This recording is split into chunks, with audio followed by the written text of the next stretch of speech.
Good morning.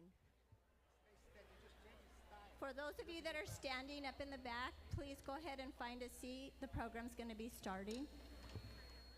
Please rise for the presentation of the color and the singing of the national anthem.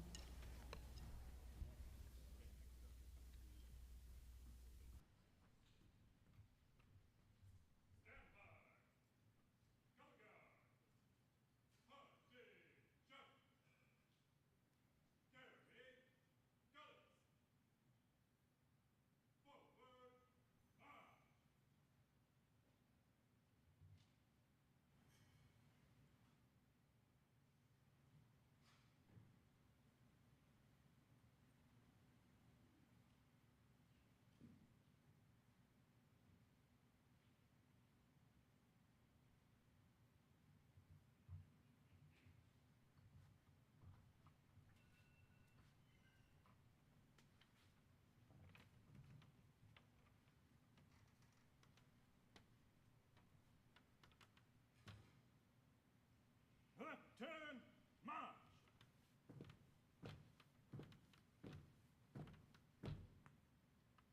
Prepare to post. Post.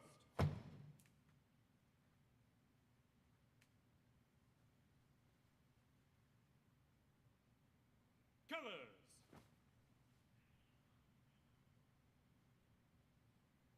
Present arms.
Good morning, everyone, and welcome. For those of you that sent in pictures, you're not off the hook yet. We're gonna be doing that throughout the morning. So those were adorable. So I want to welcome. We have. I know my latest count was we had about 300 folks that are here virtually as well. So welcome to everyone in person and virtually. My name is David Dore. I serve as the president of campuses and executive vice chancellor, and I will be your MC for this morning. So wasn't that band great? Can we give them a big round of applause? They were just awesome. It was really wonderful. And I want to thank Jonathan Ng for singing our national anthem. Jonathan, beautiful. And then to our law enforcement officers, Sam Thompson and Sophia Coda, for presenting the colors. So before we begin, I'd like to introduce some special guests this morning. And first, we'll start with our governing board. First, I'd like to introduce our governing board chair, Catherine Ripley from District 1. And Damian Klinko, our vice chair from District 2. And Maria Garcia, District 3. Meredith Hay, District 4, and Luis Gonzalez, District 5. And you'll be hearing from him throughout the morning, but I'd like to introduce our Chancellor, Lee Lambert.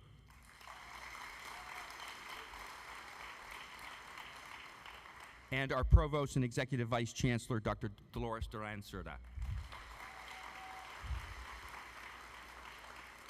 And Marcy Euler and all of our Pima Community College Foundation team. And actually, since every one of you, our employees, are special, please, could everyone rise, our employees, for some recognition?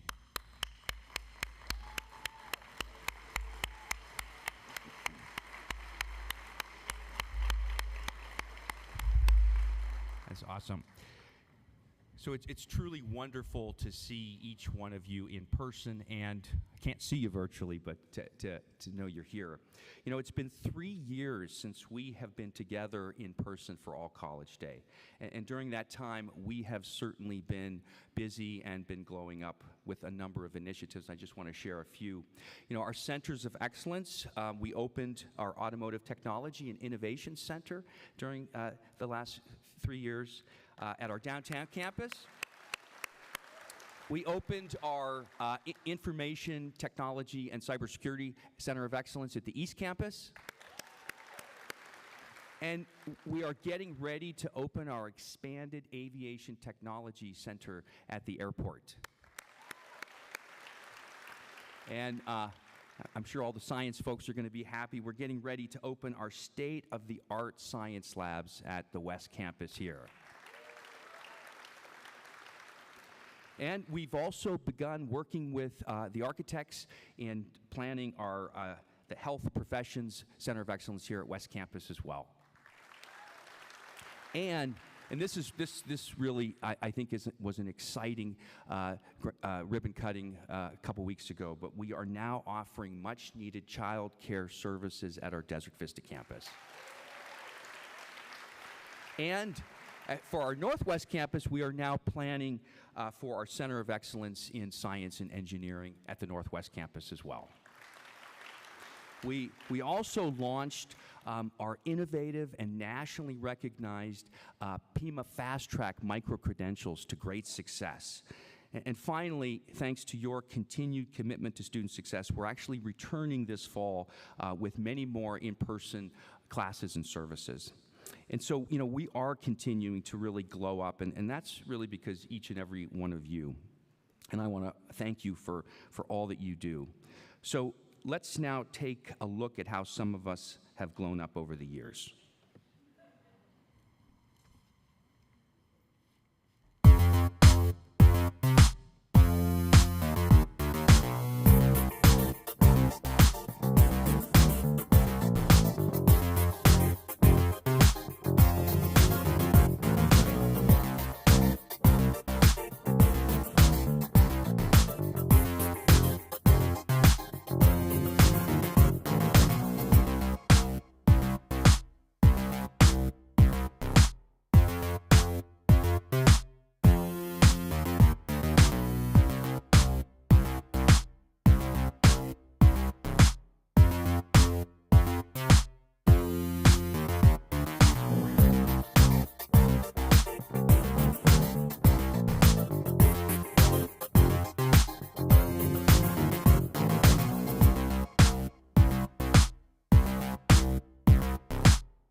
you guys haven't aged a bit. You know, it seems like it was just yesterday when we were all in high school, doesn't it? Well, for some of us anyway. At this time, I'd like to now introduce our board chair, Catherine Ripley. You know, Kat was one of the first women accepted to the United States Naval Academy, where she earned a Bachelor of Science in Engineering and Political Science. She served as a naval officer for 26 years in leadership tours that spanned the globe, including 2 tours as a U.S. diplomat. While in uniform, Kat spent several years teaching leadership and military history at Harvard, Boston University, Tufts, the Massachusetts Institute of Technology, and Northeastern University. She earned her master's degree in National Security Affairs at the Naval Postgraduate School in Monterey, California. And after her military retirement, she worked as an international business development executive at Raytheon here in Tucson. Prior to becoming a board member, she taught political science here at Pima Community College. Please welcome Kat Ripley.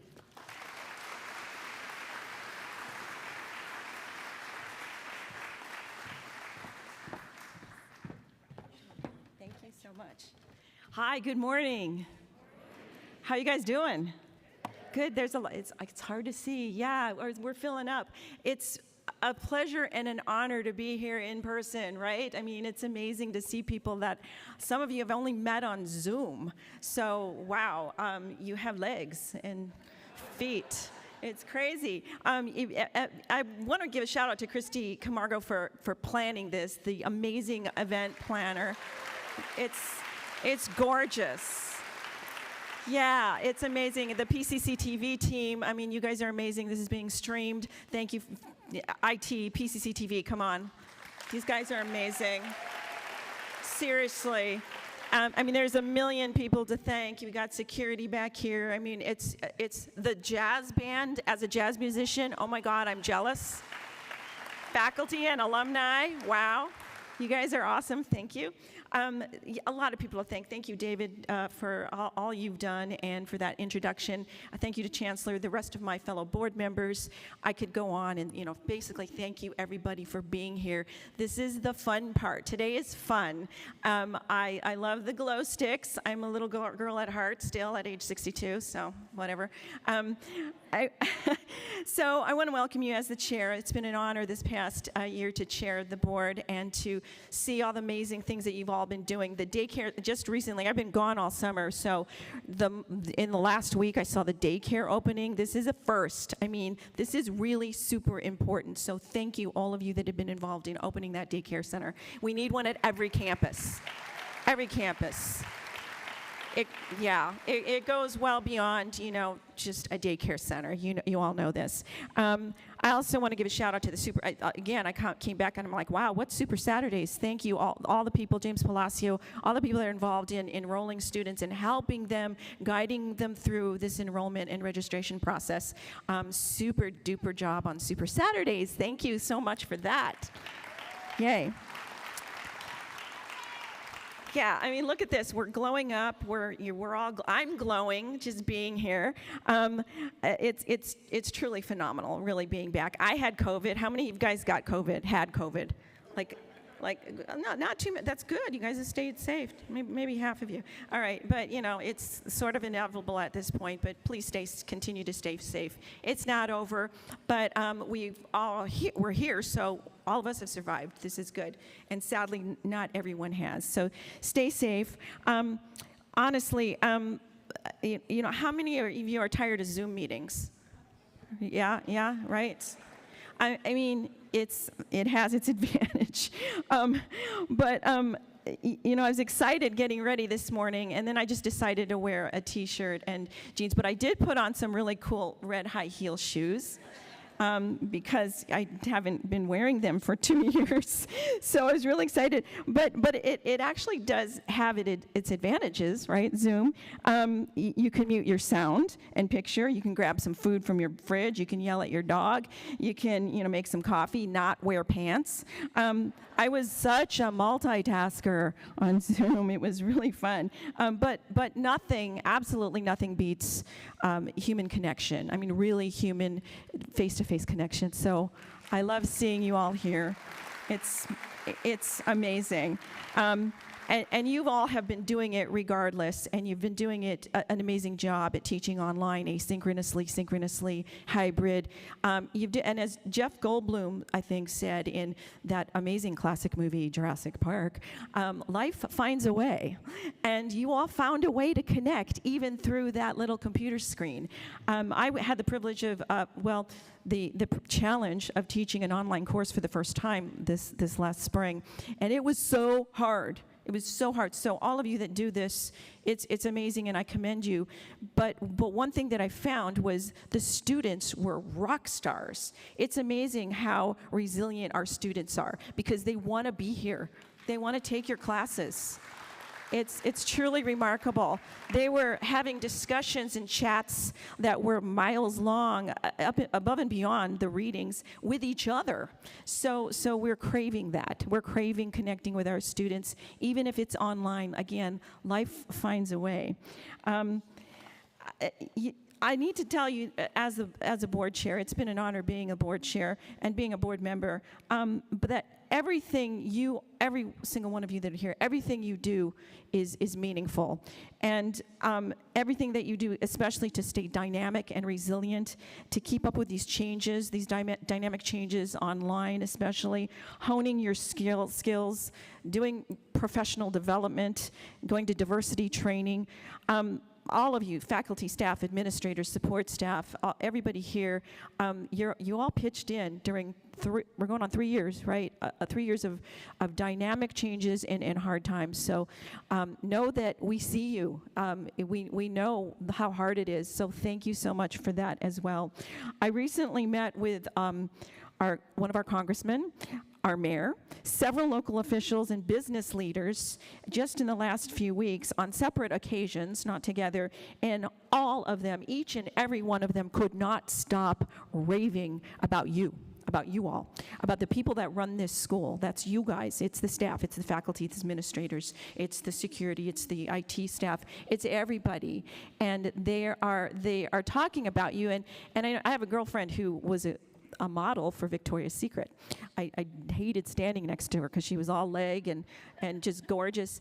And even she needed to hear, she needed to hear how beautiful and wonderful she was. I'm like, are you kidding? She goes like, no, nobody actually tells me that. I'm like, it's there. So I'm telling you all now, because you need to hear it. And if people don't tell you this, you're amazing. You're amazing. And the community sees it and they talk about it. So if you don't know that, know it now, that everybody, we need you, the community needs you, and you're doing an amazing job. Everybody is raving about Pima Community College. So thank you for that.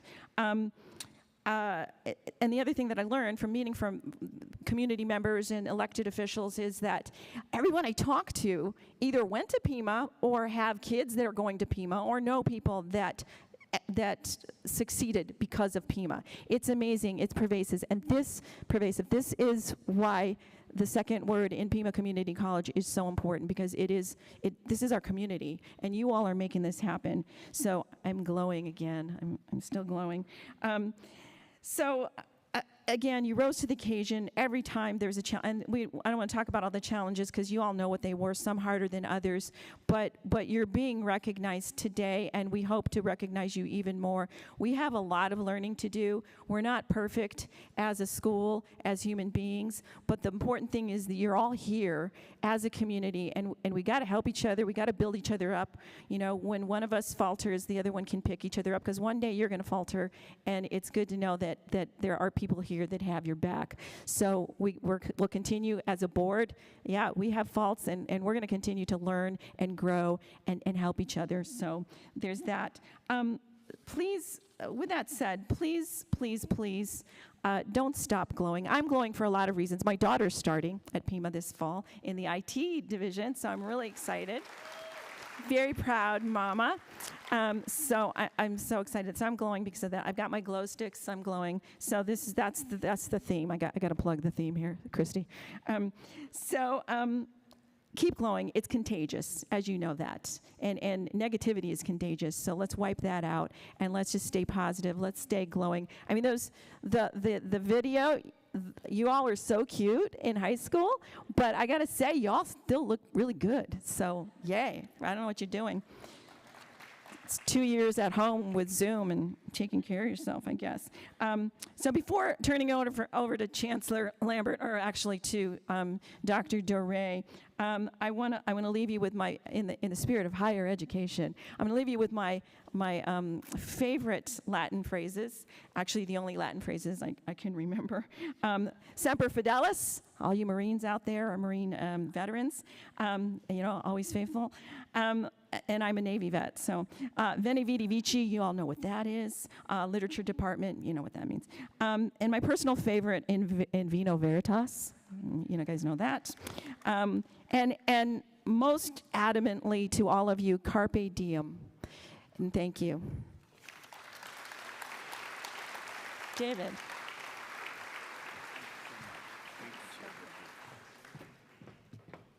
Thank you so much, Chair Ripley. And on behalf of all of our employees, I'd like to say thank you to each of our board members for the incredible leadership that you provide for the college. On behalf of all of us, thank you so much. And now it is my pleasure to introduce our Chancellor. Lee Lambert has been our Chancellor for, this is now his 10th year as serving as our Chancellor. And throughout his community college career, Lee has been an innovator in connecting industry and community colleges in order to revitalize communities in an age marked by rapid technological and demographical change. And with that, it is a pleasure to introduce Lee Lambert.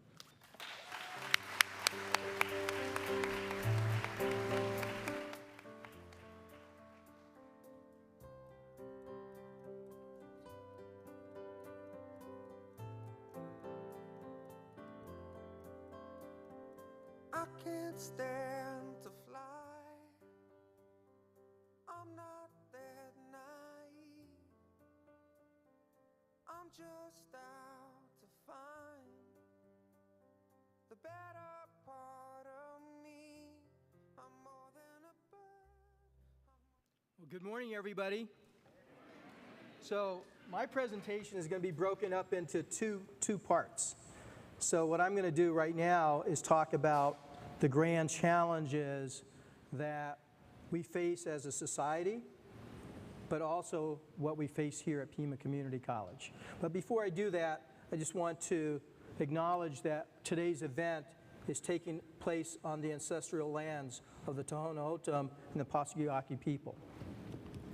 But it's not enough just to do a land acknowledgement. It's what we do to help support the success of our tribal nations. And I'm so proud to say at Pima's played a vital role to help the Tohono O'odham launch their very own community college. So let's give ourselves a hand for that.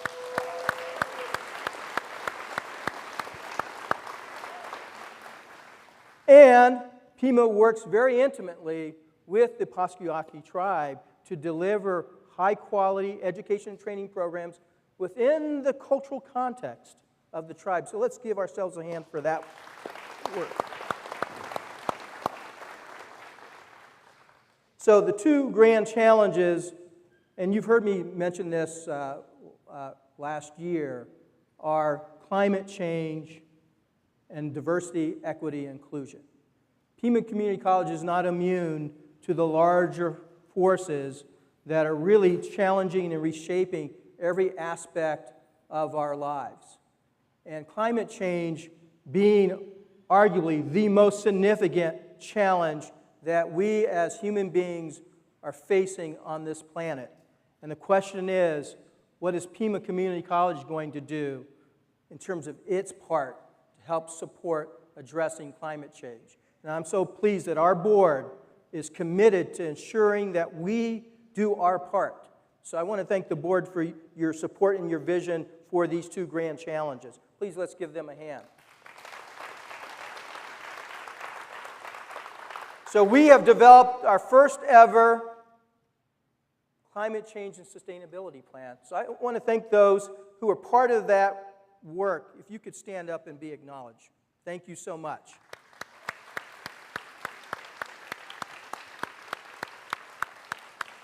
So our goal is to reduce the carbon footprint of Pima Community College by 50% come 2030. A very ambitious goal. But it's also a goal that's in alignment with the larger goal that the United States has set for itself through this current administration in Washington. So you can see that we're lining up together. But it doesn't stop there. We're going to focus on how do we deliver education by embedding more climate and sustainability issues into the curriculum. We're going to be holding ourselves to the highest standard. In fact, we want to be one of the leading community colleges in the country to reach gold certification through the Association for the Advancement of Sustainability in Higher Education. So again, we have set such an ambitious, but that's what Pima does. We don't want to be just good enough. We want to be among the best. We want to be premier. And that's what the standard we're holding ourselves to. So to be premier means we're going to do some innovative things.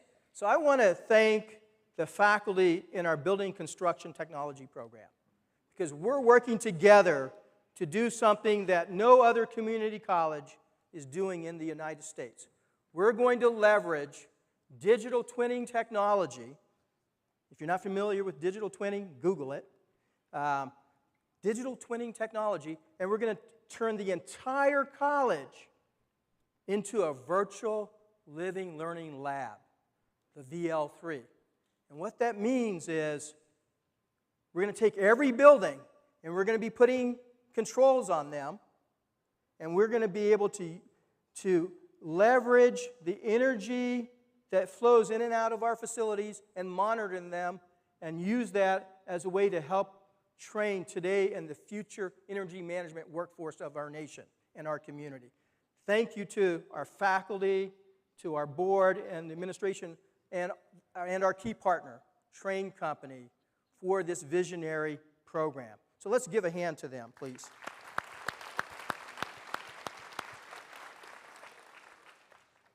Another grand challenge that we face as a nation, coming on the heels of the George Floyd murder, is the racial reckoning. But it's not just racial reckoning. It's also how our LGBTQ plus community has been treated in this country, and so many other racial, ethnic, and gender groups have experienced and have been shut out and been mistreated. So Pima is going to put a renewed focus and a greater emphasis on diversity, equity, and inclusion. So I want to thank Hilda and the group who helped develop our next generation plan. You can stand up and be recognized. Thank you.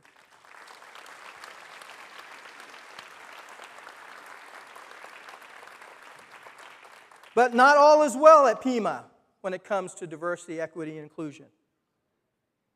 We've had some members of our community, especially our transgender community, not treated well at the college. Their chosen names have not been recognized properly. Their pronouns have not been recognized properly. I know we can do better than that. We should always, I think we would all agree, we want to be referred to by our chosen name, mine being Lee. We want to be recognized by our pronouns. In my case, it's he and his. We all have that. That is no different for our transgender employees and students. So let's make sure that we double down on our commitment to make sure that they feel like they belong as part of this community, a community of educators and learners that help to set the standard for the broader community here in Tucson, Arizona. Also, thank you.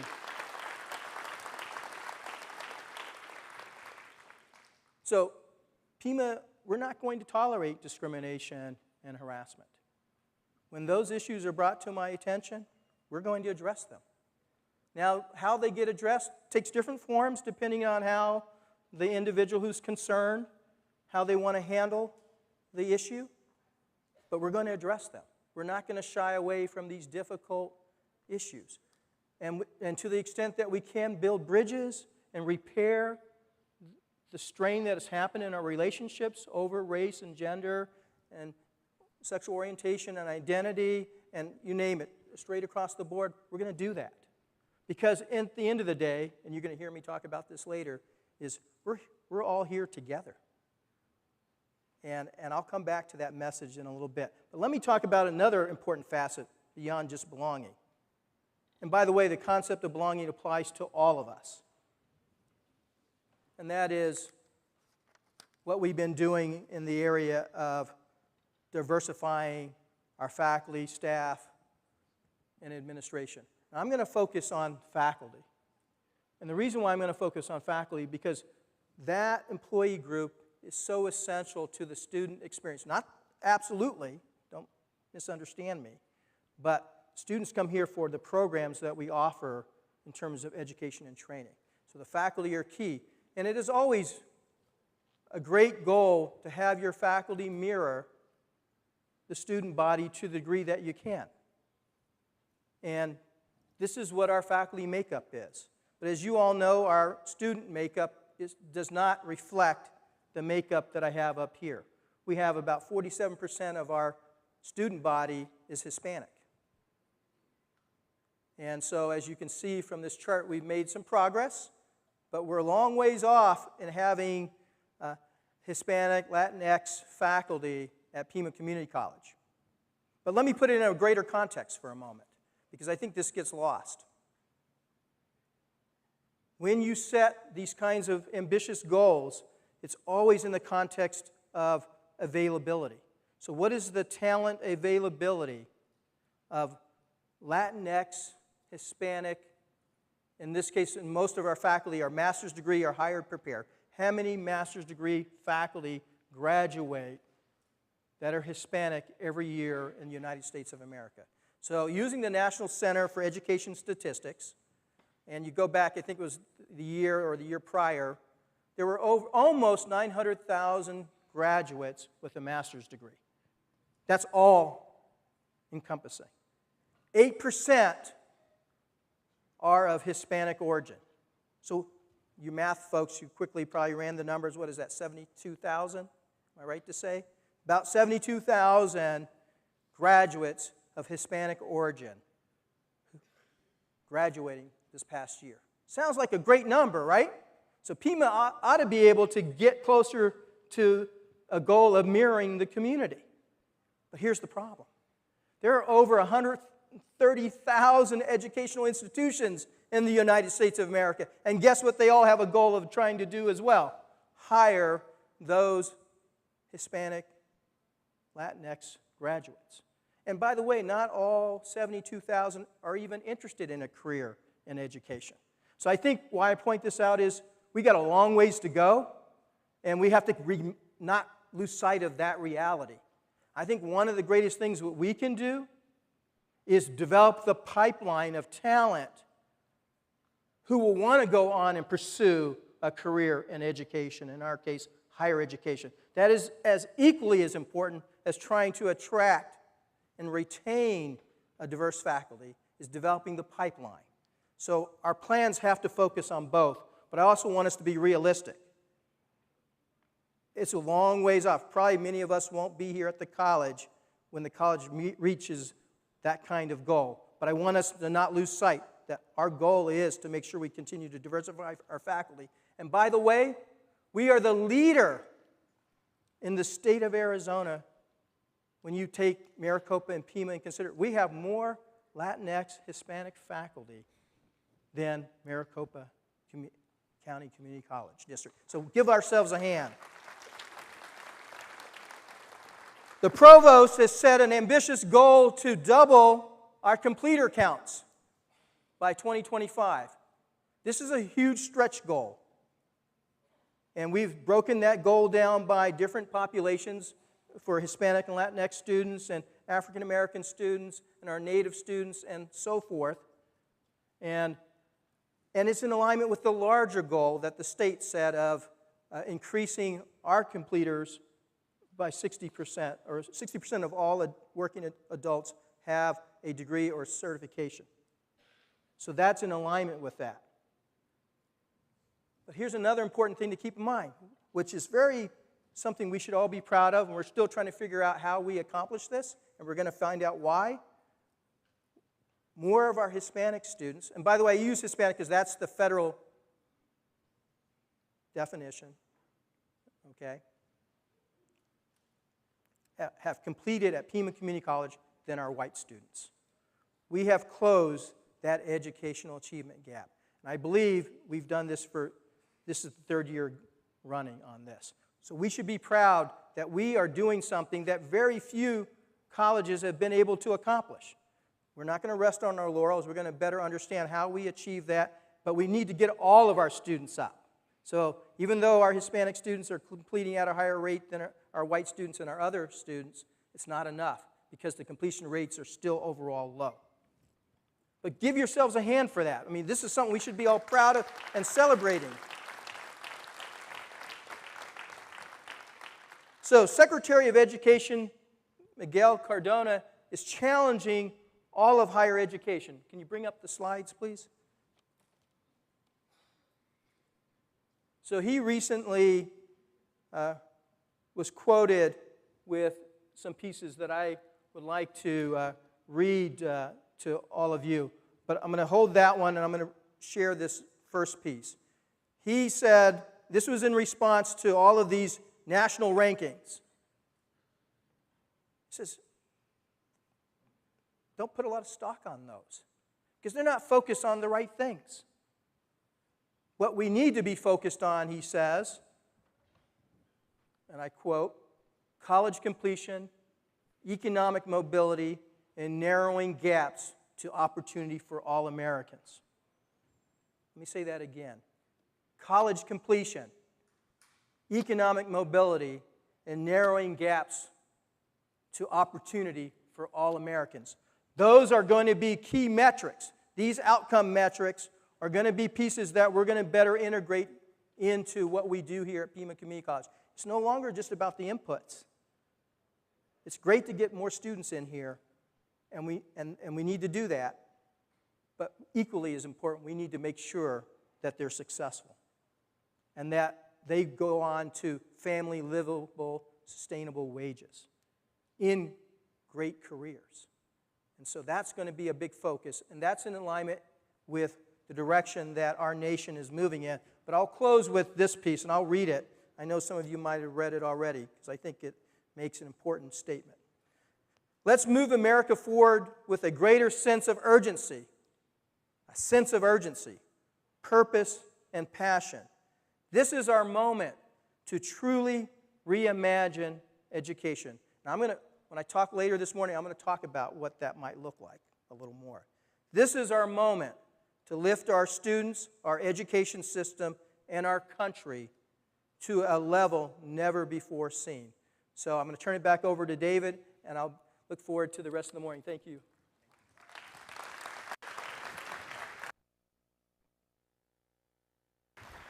Thank you, Lee. So, are you ready?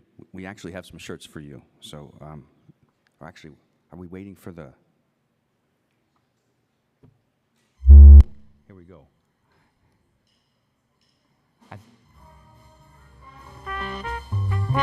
Get ready.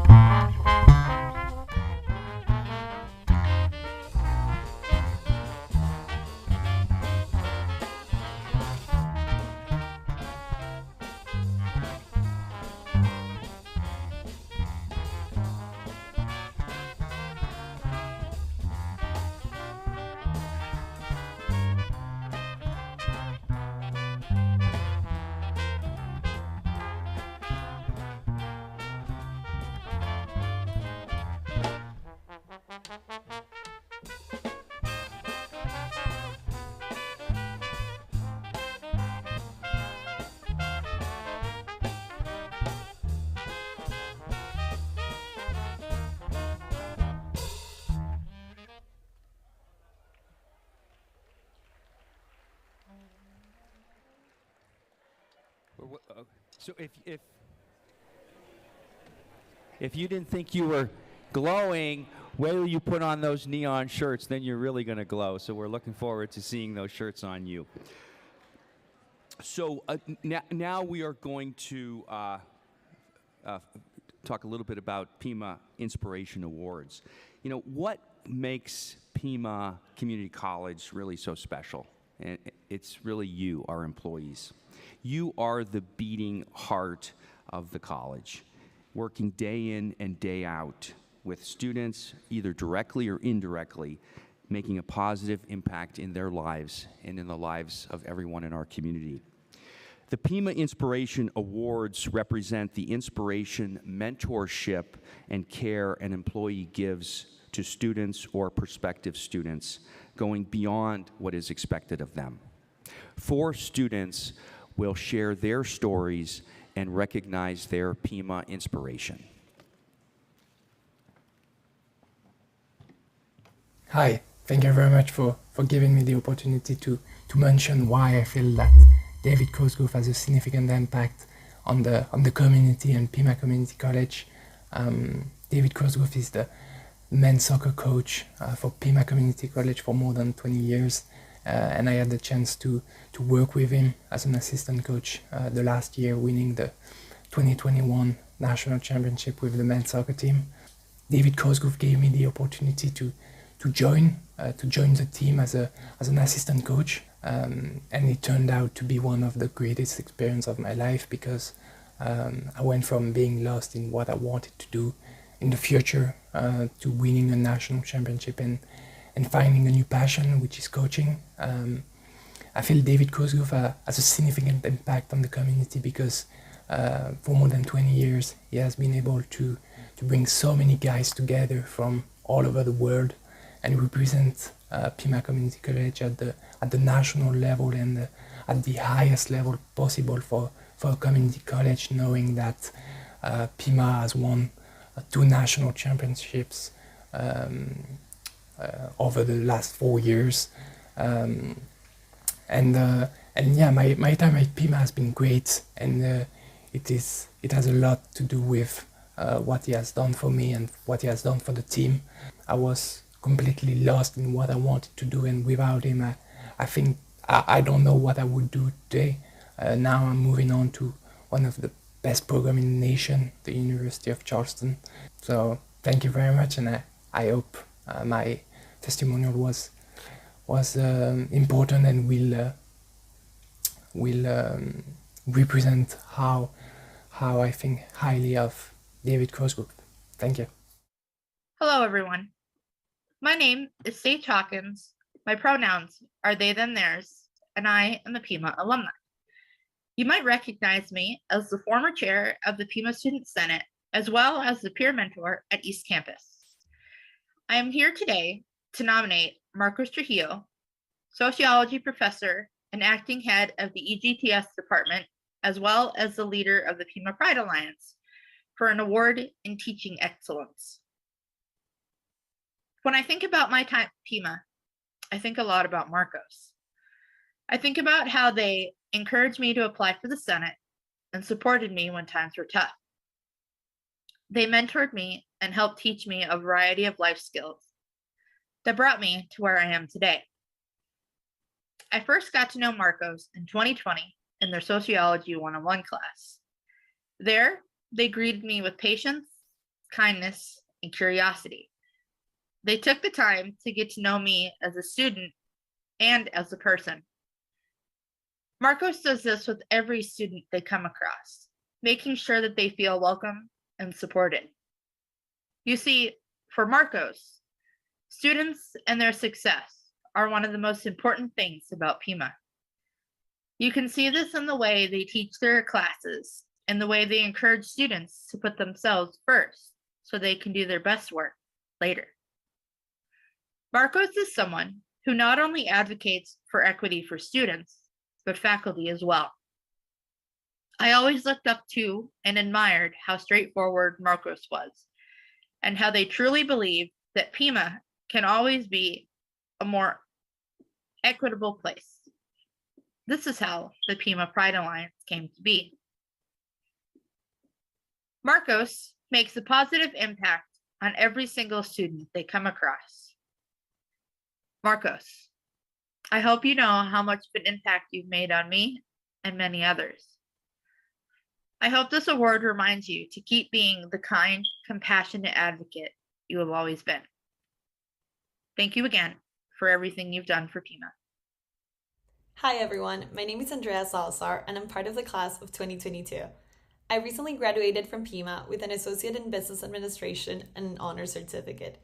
Thank you for having me here.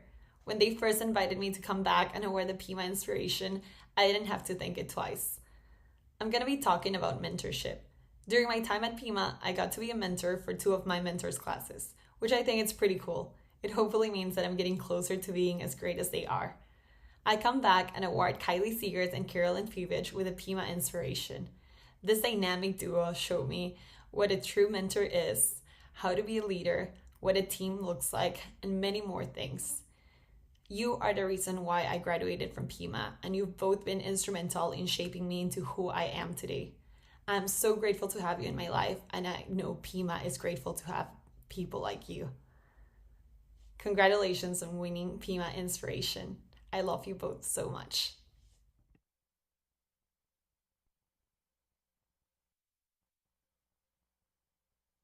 Morning, everyone. My name is Dana Pineda. I am an alumni here from Pima Community College.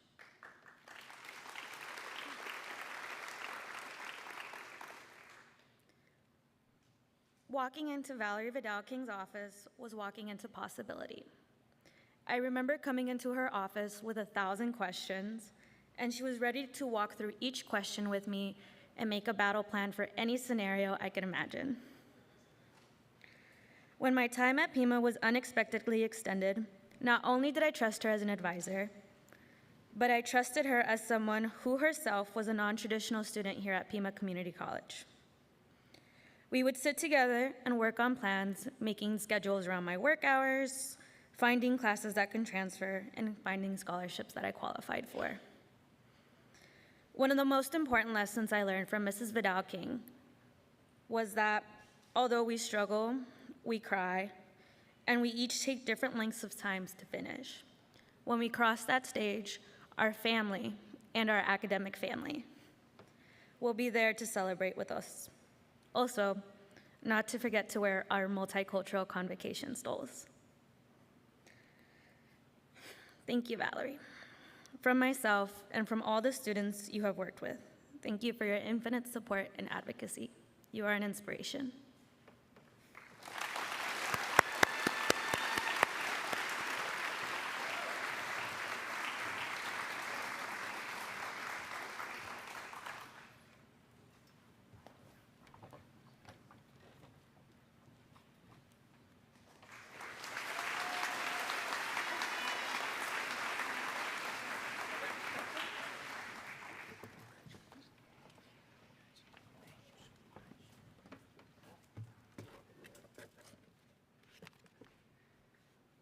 Thank you so much, Dana, and congratulations, Valerie.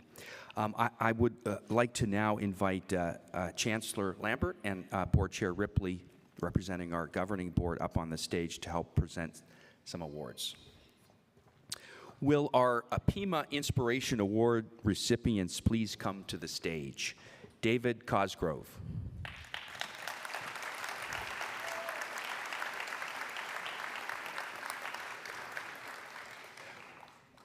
Marcos Trujillo. Thank you very much.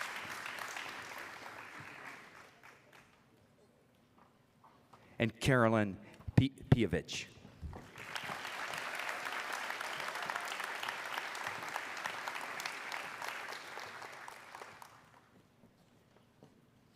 And Kylie Seegers could not be with us this morning, correct? But let's give them all a round of applause.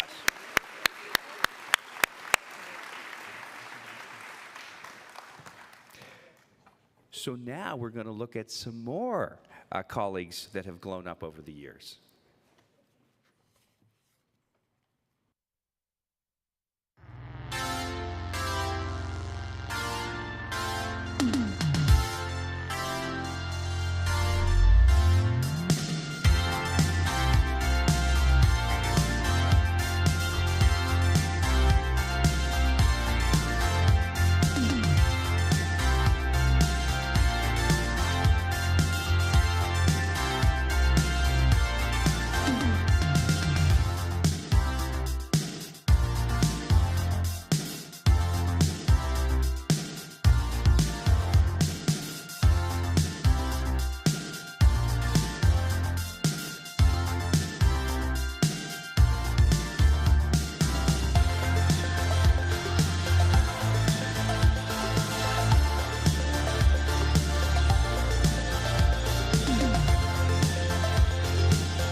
Kat, I'm going to use your wine analogy. I think Pima Community College is like, our employees are like fine wine. They just get better with age. I think there's just beauty all around us at Pima. So at this time, I'd like to invite Chancellor and Board Chair Ripley back up on the stage. You know, we have so many heroes here at Pima Community College, but in March of this past year, something out of the ordinary occurred on the grounds of West Campus that brought employees and students together outside the classroom. Physics lab specialist Stephen Howell suddenly found himself on the ground. He went into cardiac arrest. Center for the Arts manager Leanne Sotomayor and physics faculty Joe Erker discovered him. Leanne called 911 and began CPR while Joe called campus police. Visual arts faculty Ann Thuy Nguyen and a student from digital arts arrived to help. Ann Thuy took over the 911 call while the student flagged down Vanessa Duarte and Taylor Herrera Jones, both nursing students. One of the nursing students took over CPR. Officer Dana Maddox arrived and performed CPR on Steve for 11 minutes until the paramedics arrived.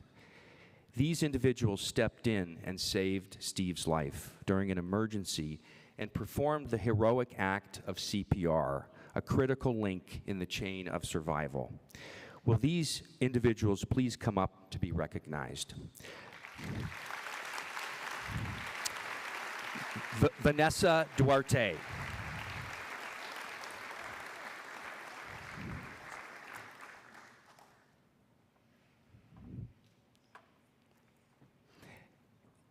Joe Erker and Ross Waldrop will be accepting for Joe.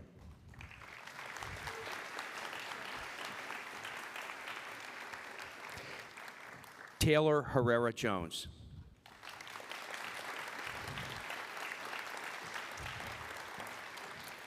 Officer Dana Maddox and Commander Ricardo Gutierrez will accept for Dana. Ann Thuy Nguyen.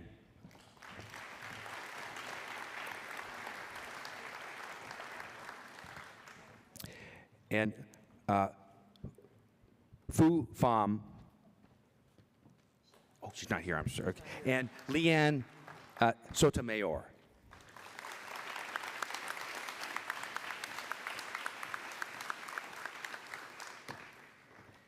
Congratulations, and thank you to each one of you for your heroism.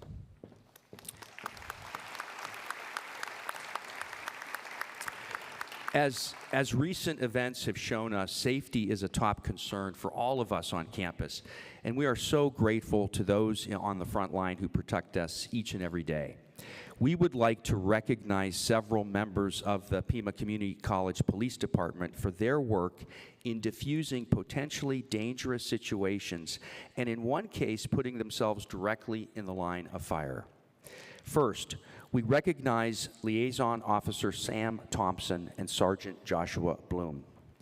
They both worked with a woman on the East Campus who was experiencing a mental health crisis and was disrupting operations in the Student Link area. This woman could have been easily arrested for her behavior, but that was not the best solution. They demonstrated compassion and patience that resulted in getting her the help and services she needed through conversation and de-escalation tactics. This woman's son was also present and observed the compassion and care for his mother that was provided by these officers. We would like to also recognize PCC Police Officer Eugene Edgerson, whose efforts likely saved lives this summer. Our officer had pulled over a suspect impaired driver near I-10 and St. Mary's Road when the man pulled out a gun and fired a shot at Eugene, and the suspect fled. Eugene followed the suspect, who threatened several bystanders and fired his weapon while fleeing on foot. Please join me in recognizing Pima Community College Police Liaison Officer Sam Thompson, Sergeant Joshua Bloom, and Liaison Officer Eugene Edgerson.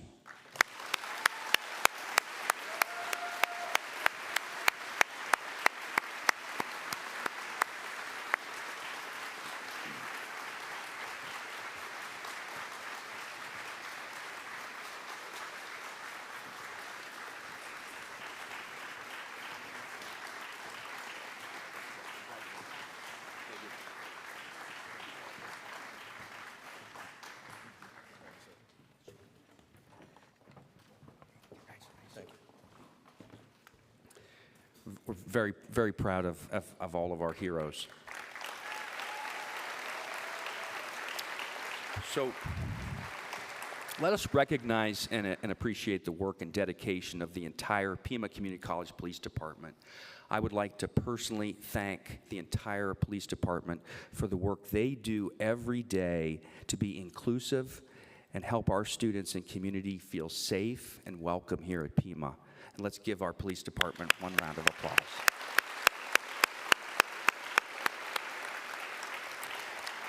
And now I would like to invite our chancellor back up to the podium.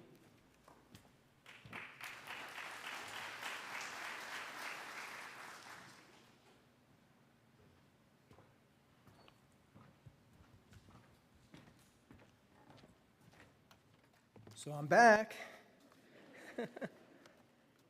Well, before I begin, I just want to say thank you to all of you who sent me cards, sent me emails, sent me flowers. As all of you know, my father passed away earlier this year. So thank you so much for your support and your kindness and your love. Thank you.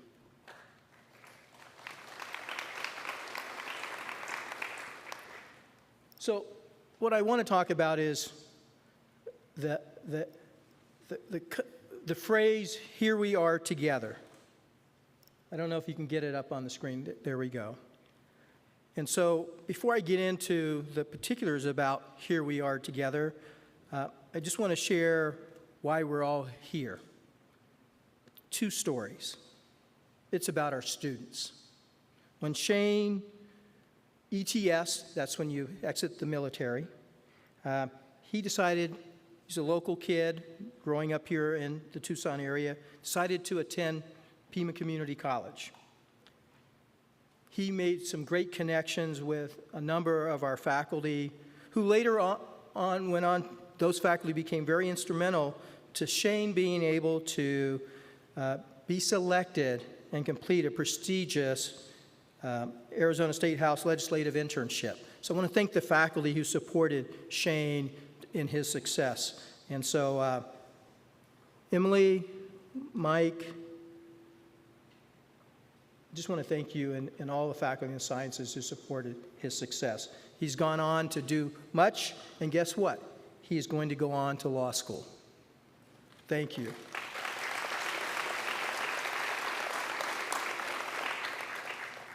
Ariane is an immigrant, single parent.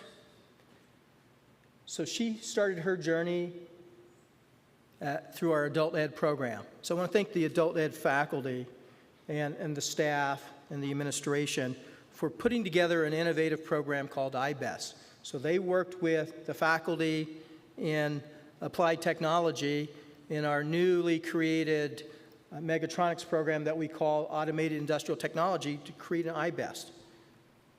Ariane went through that program, completed her GED, and completed her level 1 certificate, went on and realized she can do more. She went on to complete a full year, and guess what? She got her Associate of Applied Science degree in AIT. Yes, so give a hand to all the folks in adult ed, our AIT faculty, et cetera. But it even gets better. She now is mulling multiple job offers. Remember, she only has a 2-year degree, one of which is from Texas Instrument, and these will pay quite well. So this is what we do each and every day. And I just wanted to remind us, that's why we are here. We're here together because of our students, because of our community. We make a tremendous difference. So I'm going to talk a little later about trends and data and the direction for the upcoming year. But these trends and data are things that we've been focused on for quite a while. But before I do that, I want to just share with you the words of the renowned photographer Platon. Some of you know Platon. Those of you who know Platon, please clap. This is an amazing individual if you don't know him. So he wrote an Instagram post in which he used this phrase, "Here we are together." And I want to read what he wrote following that phrase. Here we are together in a technological trance. Here we are together divided by tribalism. Here we are together distracted by mass myths.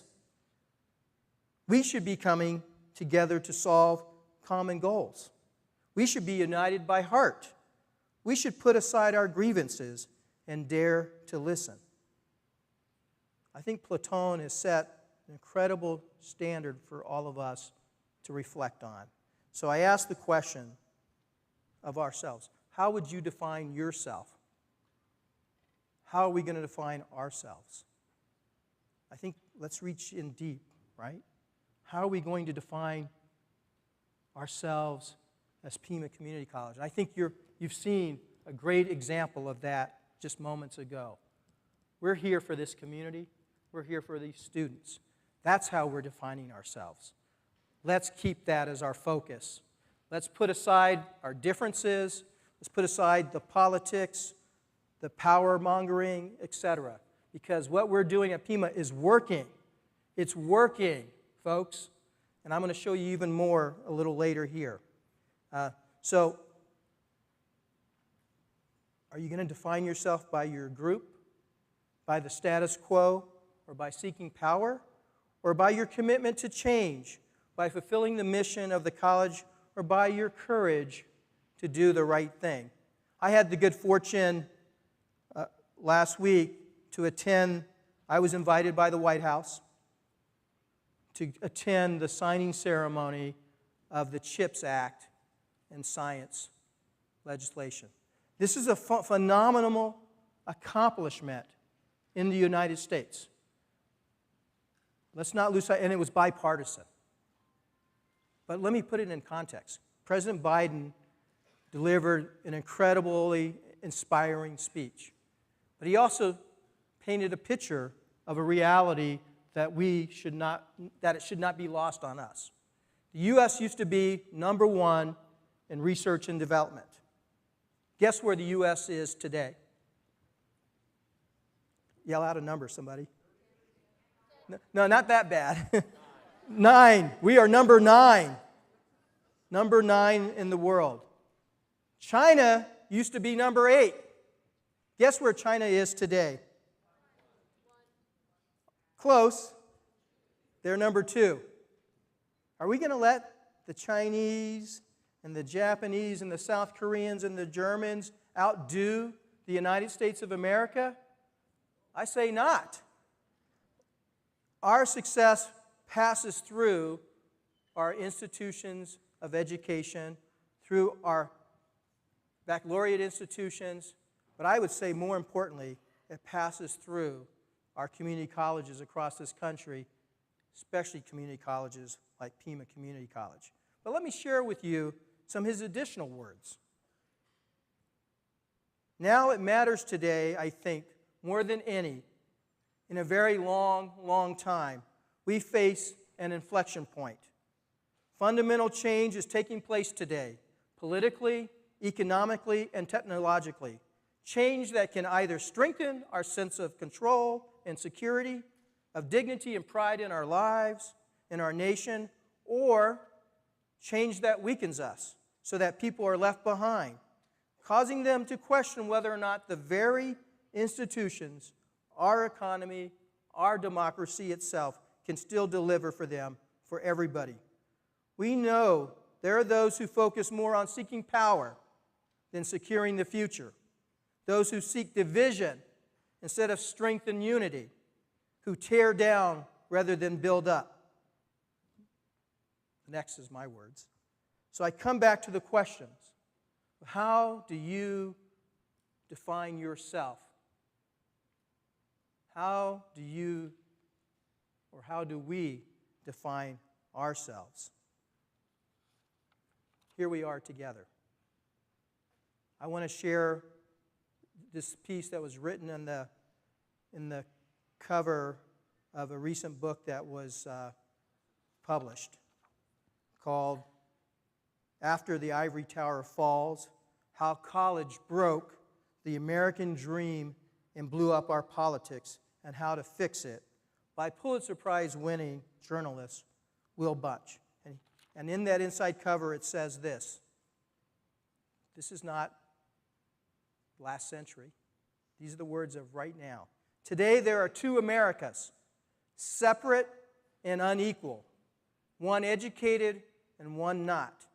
And these two tribes, the resentful non-college crowd and their diploma-bearing yet increasingly disillusioned foes, seem on a brink of a civil war.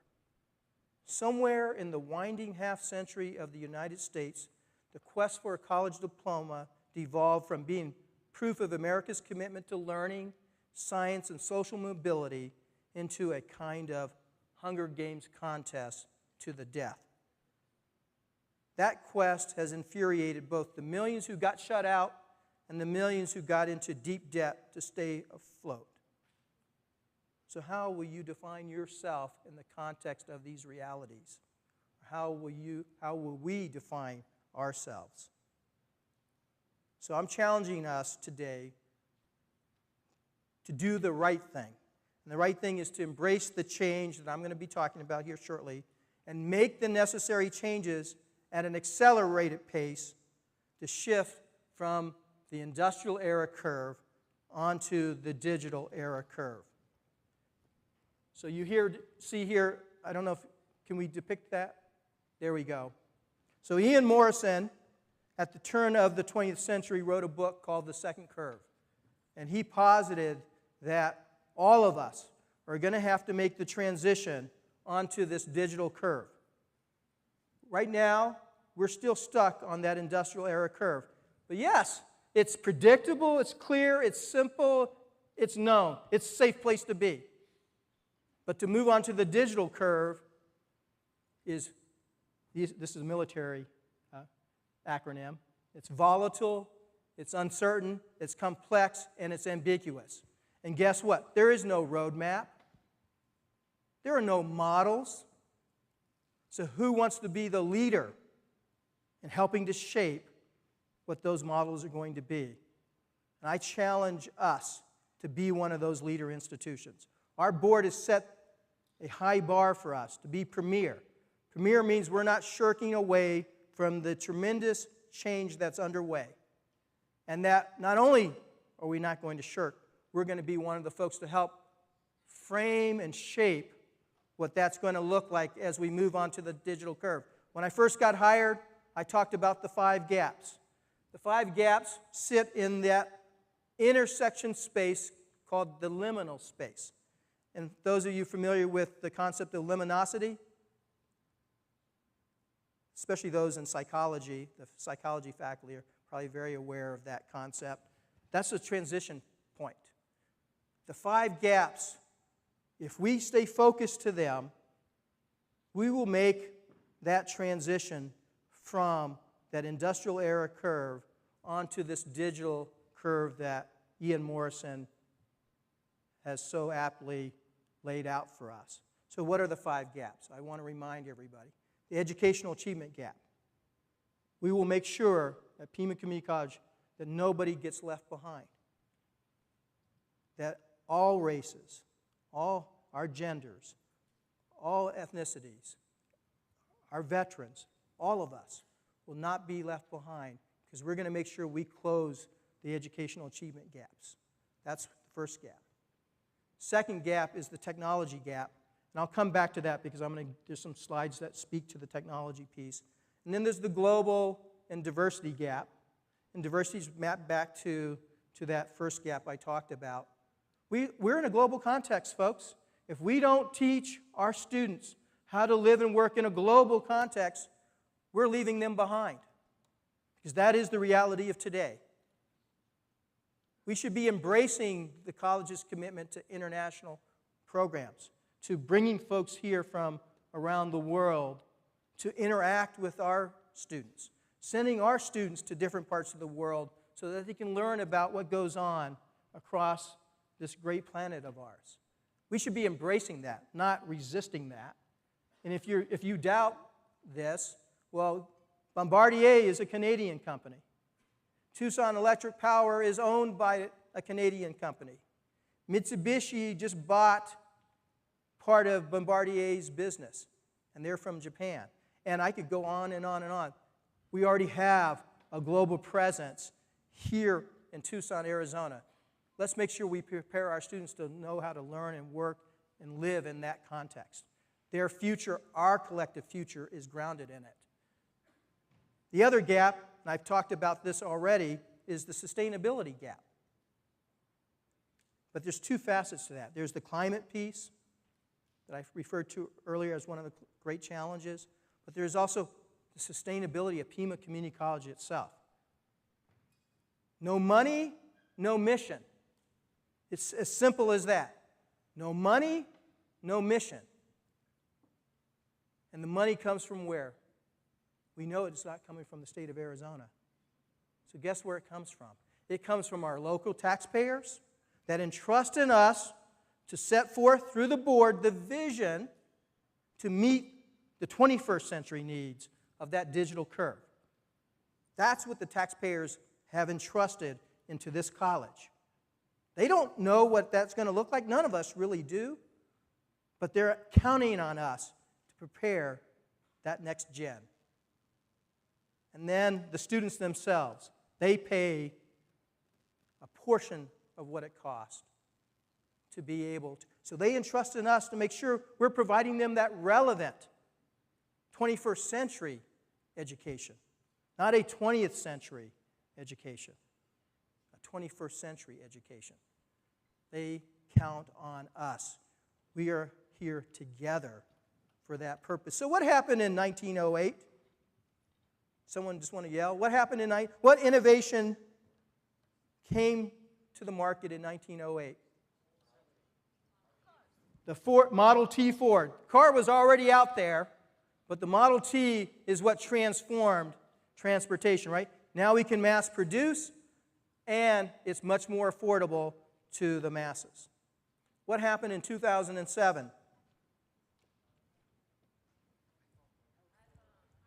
That's right, the iPhone. Every one of us who owns one of this, think about it this way. We are all walking around with our own college or university in our pocket. We're here in a physical space.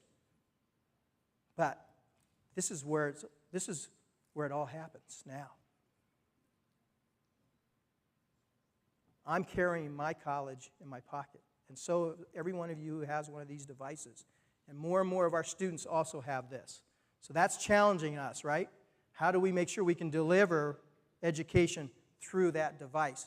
That's going to be one of the opportunities we have before us. But I also want to share some realities of our community, of our state. So let me flash up the data. In the state of Arizona, this is according to the National Skills Coalition, and I didn't put all the other, so they looked at 3 dimensions of skills. High-level skills, which is usually associated with a bachelor's degree, and then the middle skills, and then the low-wage skills. At the high-end skills, Arizona is producing on par the level of baccalaureate folks that we need. Now, I would argue that it's not exactly that clear-cut because the state needs more STEM-oriented graduates. And then we are overproducing the low-wage workers. So guess where the gap is in the state of Arizona? It's the middle skills. And guess who the middle skills runs through? It runs through the state's community colleges. And Pima is so essential to closing that gap. Another reality for us, according to Brookings, they put together a low-wage income calculator, and they looked at all the metros across the country, but I'm going to isolate to Tucson, Arizona.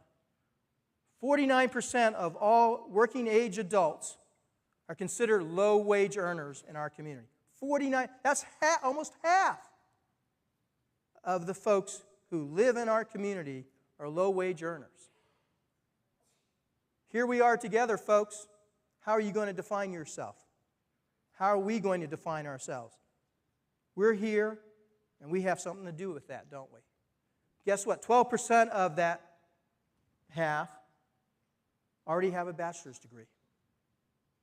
8% already have an associate's degree. And then when you factor in the folks who also have some college, 56% have some college or an associate or bachelor's degree. We're missing the mark. We're missing the mark. I think we own that. Let's own it and say we can do better, right?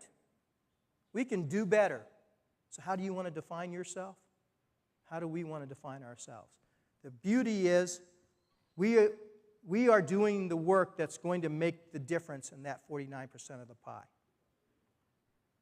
So here's another important reality. Only 74% of our high school students in Pima County are graduating. It's the worst in the state. The worst in the state of Arizona. Guess what the college going rate is? Only 46% of graduating high school students go on to college. You wonder why we have an enrollment problem? I think I just hit on part of why we have an enrollment problem. So what's the solution to that? Well, we just need to recruit more, we need to market more. That's not the answer.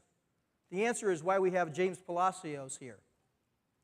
Let's go to where they are, not where we want them to be. Let's go where they are, and let's educate them in their respective communities. And that's why dual enrollment, early college, middle college, whatever terms you want to use, are so critical. That means that we can't say, I'm going to wait for them to come to my classroom on West Campus or downtown campus. I need you, faculty. I need you to be willing to go into the high school classroom. Our community needs you to go into the high school classroom because that's where they are. If we don't get them then, they're not coming to college. And then they're going to be part of that 49% statistic. We need you. You should be asking, how can I help? I hope you'll start asking, how can I help? That's why I challenge each of us. How do you want to define yourself? How do you want to define Pima Community College? Here's another sad statistic that comes from ABOR. Of the 9th graders today, of the 100 9th graders, 10 years from now, only 18 of them will have a college degree. So if you doubt what I'm saying, go look at the data. And you tell me what your solution is. I don't think there's a better solution, but I'm open to it, than the one we are deploying. Dual enrollment is now, if we counted it as a campus, our 3rd largest campus at the college. When I got here, it was more of a footnote at the college. And thanks to the leadership of James Palacios and so many other folks who work with him and the faculty who have partnered, we're doing tremendous things. We just need to increase that. So please join me. Please join James. He shouldn't have a hard time getting to convince you. That's why I'm pointing this out. You should be breaking down his doors and say, how can I help? I'm going to ask him a month from now, are faculty coming and breaking down his door asking, how can I help? And I'm going to report that to the board, by the way, because they're going to want to know. Because why are we here? We're here to serve the residents of Pima County. And if they're not coming to us, we got to go to them. Next slide, please. Here's another reality about the state of Arizona. Our birth rates are dropping significantly. We're not going to make our enrollments. We have to face that reality. We're not going to make our enrollments if we're focused only on the K-12 population. It's not going to happen. We have to start offering programs all times of day, maybe arguably 7 days a week. I know some colleges who are now offering training during the holidays up in the Midwest, because this is the new reality we're facing. So now that's why the college is putting greater emphasis on what we call the new majority learner, because we've got to reach that 49% of folks, and make sure they're skilled and reskilled and upskilled. No, by the way, we need to make sure we're reskilled and upskilled as well. Next slide, please. So what's causing all of this disruption? It's the 4 superpowers. The 4 superpowers is driving so much change. And the administrators, we were in a retreat last week. We had Scott Van Pelt, who co-authored a book with Arthur Levine. Some of you may know the name Arthur Levine, former president of Teachers College, called The Great Upheaval. They've been connecting the dots. The United States, the last time we went through this massive transformation was, guess when? The reason why I used the 1908, right, was at the turn of the 20th century. But you know what? The thing that's different about then and now is it took over like a century, because it preceded that, for higher ed to pivot. How long is it going to take higher ed to pivot this time? Well, we don't have 100 years. And here's why. He gave another startling fact. Healthcare. Those of you in the health professions, you already know this. Things are changing so rapidly that every 73 days, things are changing. How long does it take us to bring a new curriculum online? No, right? Let's be honest with ourselves. How long does it take us to bring new curriculum online? But the rest of the world is changing, at least in healthcare, every 73 days. Guess what's going to happen?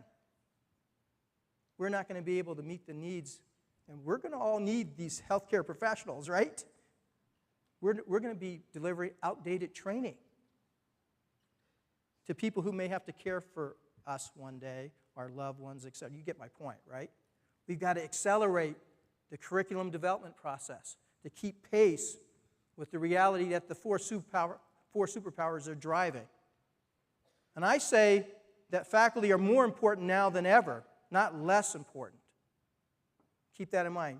Faculty, you're more important now than ever if you make the transition to embracing the 4 superpowers. Embrace the 4 superpowers. Don't fight it. Ask how I can incorporate more of this into the classroom. Next slide, please. A lot of people are out there questioning the value of a college education. If you get a chance, go check out this piece that just came out on CNN. Folks, more than ever, are questioning the value proposition of what we have to offer. Again, it comes back to what I've been saying earlier. 4 million fewer students in college today than 10 years ago. 4 million. And that ain't all from the pandemic. Most of that happened before the pandemic. And guess what sector of higher education has been hit the hardest? I think we all know, right? The community college sector has been hit the hardest. The learning format is rapidly changing too. We used to be centered on degrees and certificates. At a fixed time, at a fixed place, set by us. What's going to happen, and it's already happening, it's going to be about multiple options that are more variable. Anywhere, anytime, any place. That's why I come back to, I'm carrying my college and university in my pocket. Can we deliver through this device? I'm not saying you get rid of the physical. That's not what I'm saying. You're misunderstanding me if you take that's what I'm saying. I'm saying we got to also do this. But here's the key part. The student's going to start to set the rules, not us. You just heard the student say yes, right? You just heard a student say yes. That is the reality that we in our generation have to come to accept. That the student will set what that curriculum ought to look like. So are we holding advisory groups with students and asking them what do they need? Is this English program relevant? Is this history relevant?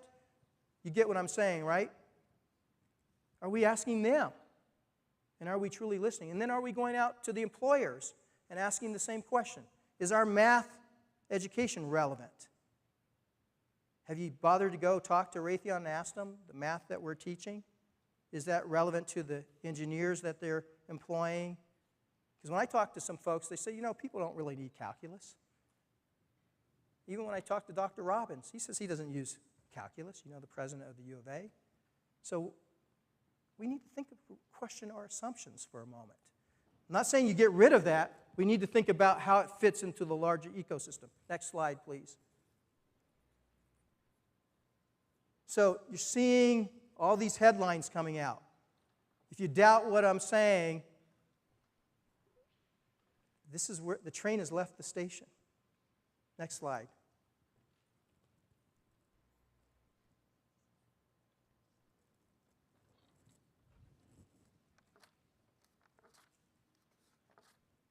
So here's the great thing.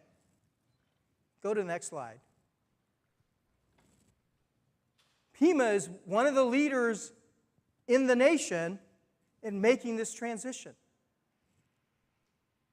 That's the positive news I want you to all walk from this talk, is that we are one of the leaders in making this transition in this transformational period of time, because we are focused on the 4 lenses of innovation. Identifying needs. That means we have to go out and talk to the people who need us, the learners, the employers, the community members. Then how do we leverage our resources? We don't have to do everything, but how can we do things in a partnership? Our child care program is a classic example of this. We're partnering with United Way. We don't have to be the ones to deliver it, but through a partnership, we make it available. The community food bank, we're partnering with them to do the food pantries. Let's do more of that. Let's invite more of the community to be part of what we do. How do we harness the trends? You saw the demographic reality. You saw the technology reality, the shifts in the learning format. So how do we harness all that? Will require us to challenge our assumptions, the way we do business here at the college. We've got to change it more rapidly. We can no longer take years to develop a curriculum. So here's the good news. The Ed Design Lab came to Pima and said, would you be part of this innovative program? So we were chosen as one of 6 community colleges in the nation to pilot a new approach to micro pathways. And I would argue, of the 6, we are the finest example of how you do it. So the faculty were key. We didn't leave the faculty out of this. We sat down with the faculty to develop what that micro pathway was going to look like. And we sat down with the employer to make sure that this is what they wanted. Bank of America came to the college and recognized the work we had been doing already in the diversity, equity, inclusion space and what we were doing in the workforce space, and said, we want to give you $1 million to do more for this community. And by the way, of the community colleges, I think we're the only one from a mid-sized market that was selected. They selected 21 colleges and universities. They selected ASU, by the way. But when they came to visit us earlier this summer, they said, you all are hitting it out of the park at Pima Community College. Harvard University, I get a phone call from Bob Schwartz. And he says, I'm looking for 5 of the most innovative community colleges in America to be exemplars for the rest of the nation. So he interviewed us, and we were selected as one of those 5 by Harvard University. We should be proud of that.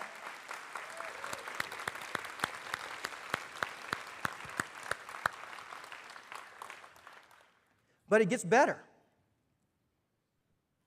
Of the 5, they decided to do 2 featured videos. And guess who's one of those 2? That's right, Pima Community College.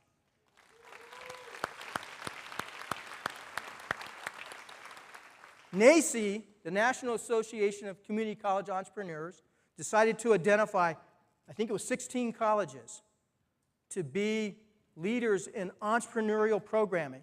And guess who one of the 16 are? That's right, your Pima Community College.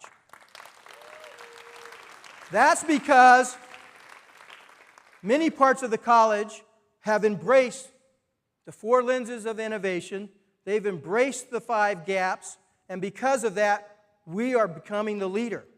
And I could go on and on. I mean, Pima Online is another example. The programming coming out of Pima Online, the courses being recognized as some of the best in the country. Our adult basic ed program is arguably the finest in the country. I could go on and on. But what I need is all of our programs to be there. We need all of our, and there's no reason not if we apply the 4 lenses of innovation to those 5 gaps. But as we do that, it's very important not to lose sight. This is not all about careers. It's not all about work. This is also about our humanity, our common humanity. And so go to the next slide, please. So I've had the good fortune to participate in a fellowship through the Citizens and Scholars Institute. And they're putting a heavy focus on nurturing a civic learning ecosystem. So I asked Michael Parker, hopefully you're here today, Michael, what are we doing in this area? And I'm proud to say Pima is doing a lot through our curriculum around civic education. We need to make sure that that doesn't get lost, that is a critical part of what we do in addition to the workforce side, the career side.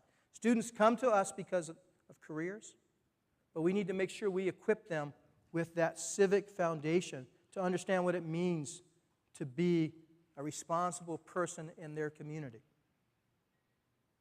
So I'm very proud that Pima is leading the way in this area as well. And Amy, I don't know if Amy's here, that VOTE program is just outstanding. That is one of the most outstanding programs in this country. We need to do more, and we need to accelerate. So I'm going to be proposing to the board a set of chancellor's goals. And there we go. This is just a highlight of them. And our provost can tell you that the universities are working on reimagining the Arizona general education requirements. I know there's a number of faculty already. Thank you for working on what that's going to look like.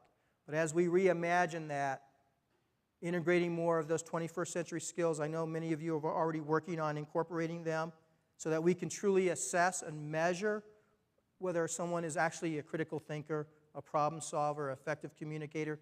Those are the foundational pieces to a 21st century education. They're more important now than ever. They're going to be critical to that civic part of the equation.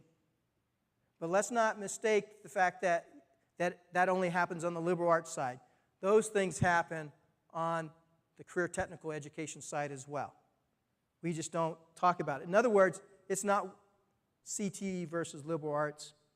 It's how the two actually work together, that unity piece. Also, I just touched on the 21st century skills. I think making sure that we weave that through all of what we're doing at the college.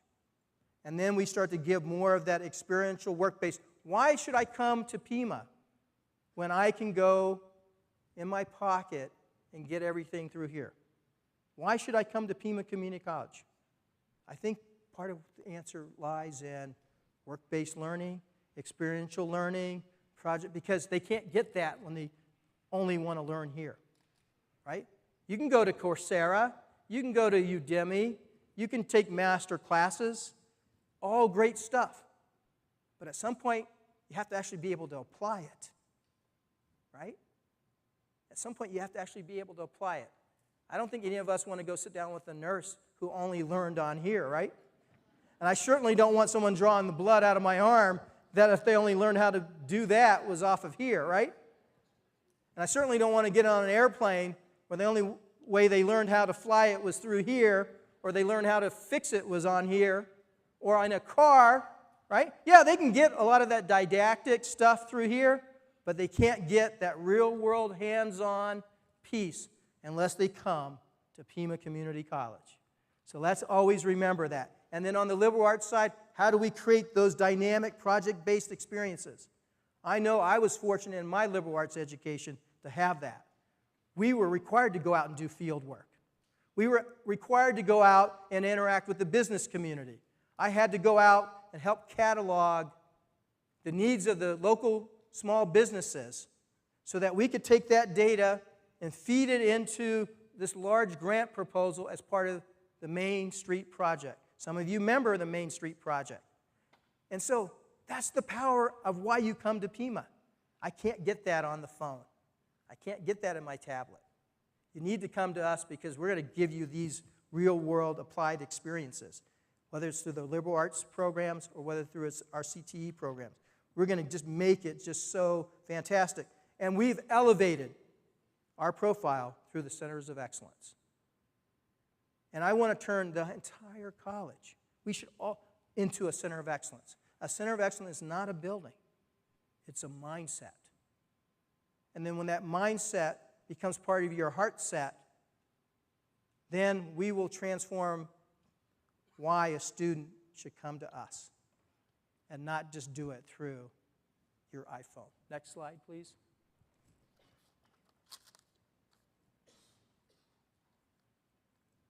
So I'm right at the end here. Some of you know Marianne Williamson.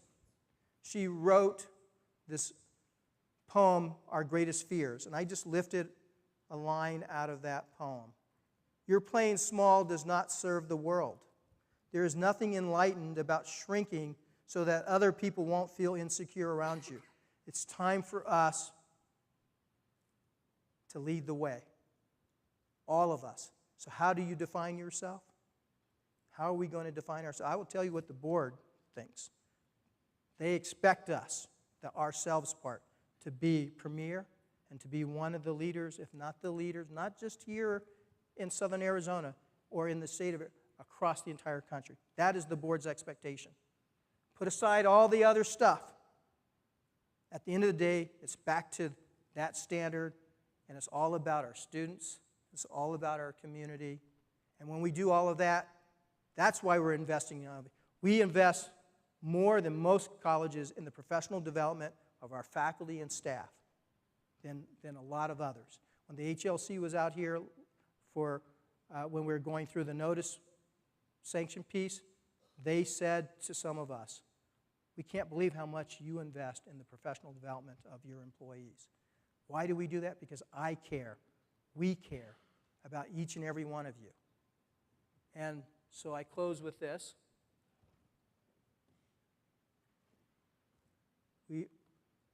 Here we are together. Here we are together.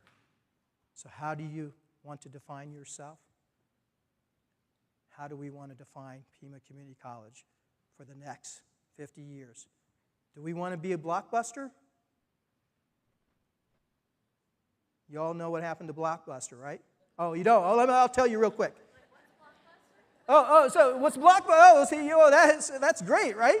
But anyways, that was that place where we all used to go and get our videos to watch movies, right? And they had thousands of stores across the U.S. And that was so great. Until there was this company called Netflix that came along, and Blockbuster had an opportunity to buy Netflix. And guess what happened? They said, well, we don't see a need for this. That's too much money to buy this little startup company called Netflix. What do you think Blockbuster is thinking today? They probably wish they had bought Netflix. Thank you all so much. We have a great year ahead of us. Let's continue to transform Pima for this community. Thank you. Thank you so much, Chancellor, for your inspiring words. These are truly exciting times, and our future is ahead of us, and I think the possibilities are limitless. So we're going to have a little more music, and there's going to be some more T-shirts coming your way. 1, 2, 1, 2.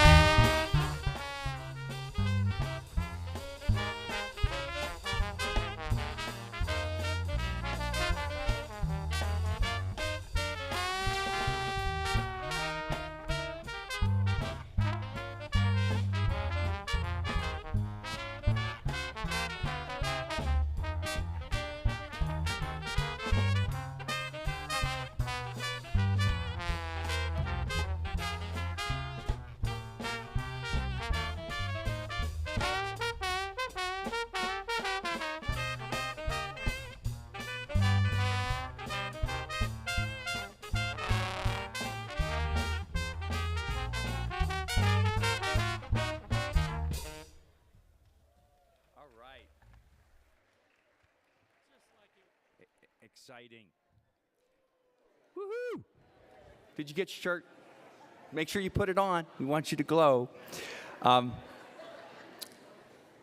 You know, it's hard to believe that I've been at Pima over 8 years now, and it's truly been an honor to work with so many talented faculty, staff, and administrators.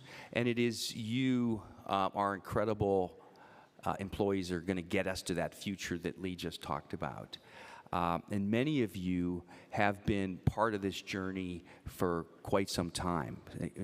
Many of you have served over 10 years. Some of you over 20 years, some of you over 30 years.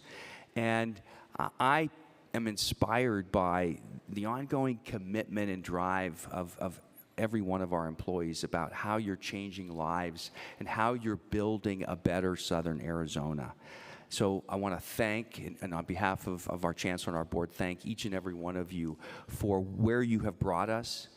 As Lee just articulated, a really impressive college, and where you will take us in the months and the years ahead. And so now we're going to get to see a little bit of a Friends video.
My new song. I've been working on it for so long. I think I finally have it down.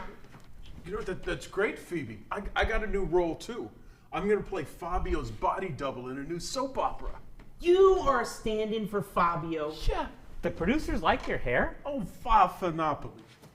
They got me a wig. What? Oh, sorry, Phoebes. Yeah, Phoebe, go ahead and play your song. We want to hear it. I really think it could be a hit. Okay, here I go. Smelly cat, what are they feeding you? Smelly cat, it's not your fault. Oh, my Phoebe, that was great. But I feel so bad for that smelly cat. I bet it just needs a new shampoo. It should try mine. It's got guava in it.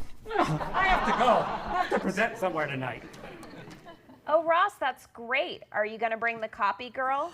We were on a break! No. So, did you discover a new rock or something? It's a fossil, Monica. Oh, I'm sorry. I forgot. Did you discover a new species that was identified 1 million years ago? 1 million years ago? I bet that's a moo point by now. A moo point? Yeah, like a cow's opinion. Whatever. You know what? I bet there's a new species growing in our refrigerator. Oh, Joey, don't tell me that. Now I'm to scrub out all the creatures in your refrigerator. You better not check what's living in our bathroom then. Oh, I know. Did you discover a new dragon?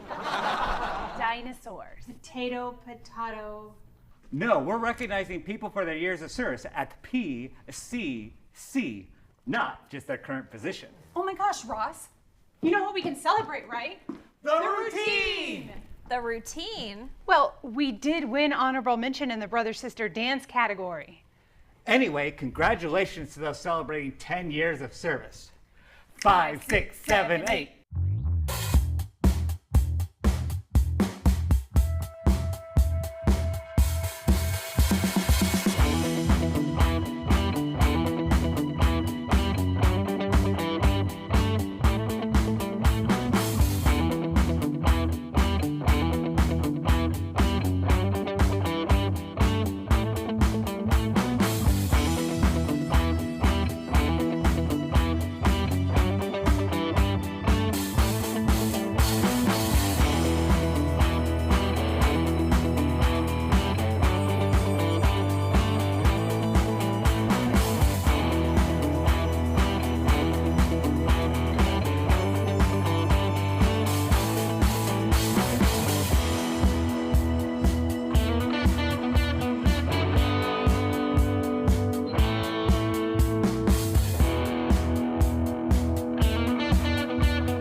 I don't know what to do.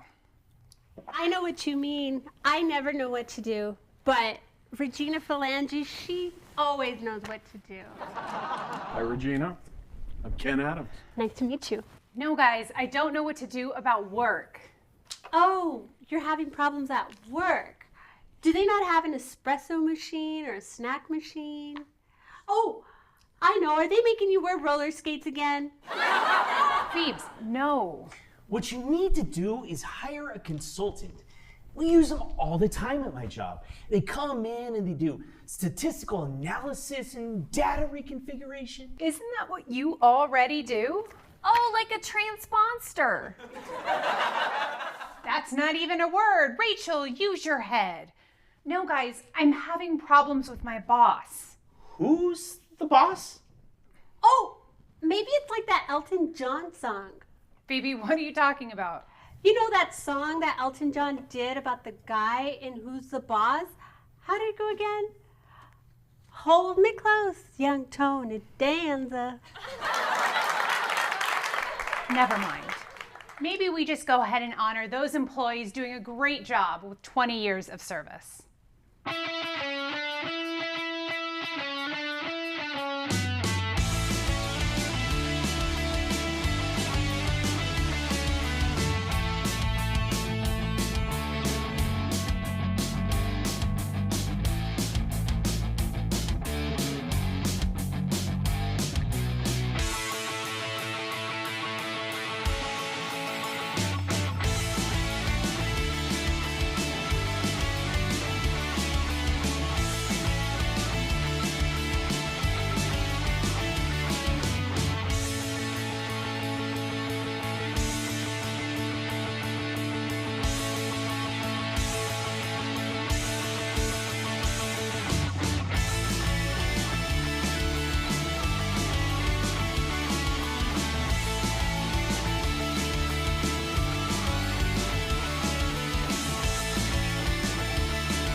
Guess what, guys? You finally nailed the dance from the NSYNC video. Did you find a cool new sandwich shop? You found the CD player you borrowed from Rachel? Joey, you've got to stop borrowing my things and then losing them. By the way, I'd like my face cream back. I don't know what you're talking about. But what's going on is my agent, Estelle, she worked her magic. She's got me my first acting gig since Days of Our Lives killed off Dr. Drake Ramore. I'm going to be introducing employees with 30 years of service. 30 years? Could they be more dedicated? I know! Oh my God! Now, Janice, we talked about using your inside voice. Anyway, if we could pivot back to Joey and his announcement. Pivot, pivot, pivot!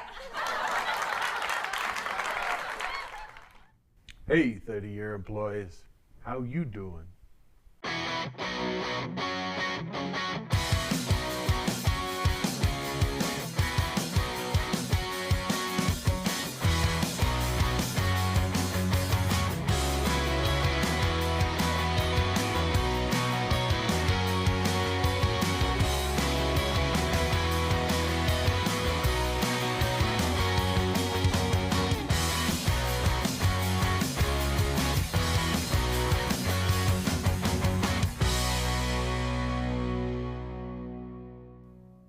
Every year, we enjoy doing these spoof videos to celebrate years of service here at the college. And this year's truly an example of the friendships we've made over the years here at PCC. No matter how many years of service you're celebrating, thank you for being part of the Pima family.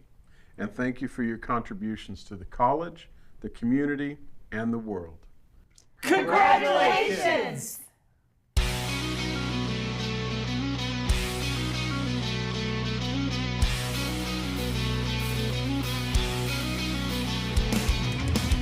No one told you life was gonna be this way.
So how many of you grew up with Friends?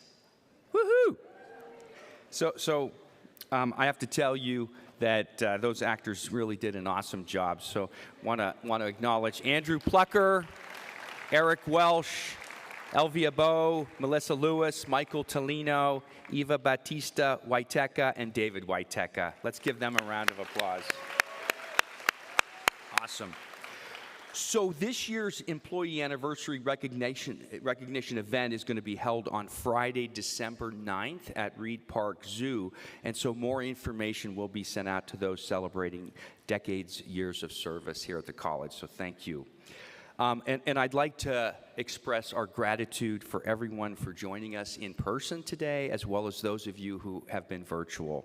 And I want to acknowledge and thank all of the members of the All College Day Committee that work so hard behind the scenes. So could all of you stand and can we recognize all those folks?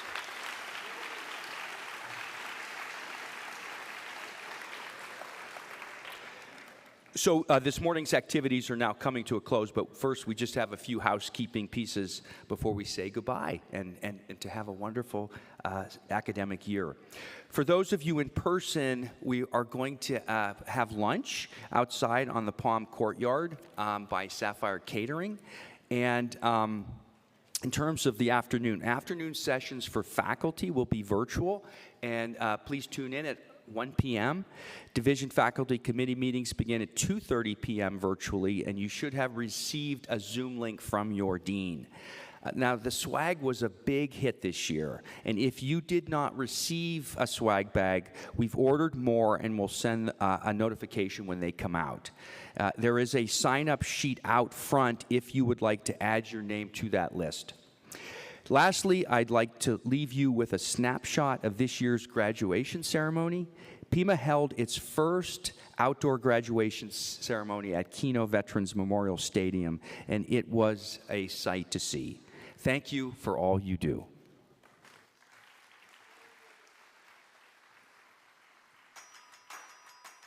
The journey of 1,000,000 miles begins with a single step. Then you must keep going. We started this journey a few years ago. For some of us, it was an easy decision to make. For others, it took some time to build up the courage to start. For others, we weren't given a choice. Guess what? It was just time to begin. Let's ensure that every step on our individual journey is deliberate in being the change we wish to see in this world. My question to you graduates: what will your footprint leave behind? Let our steps be firm, courageous, resilient, and most of all, be strong on both feet. Anything is possible once we believe and consistently pursue your dreams. And just look at us today. Graduating class of 2022. We did it!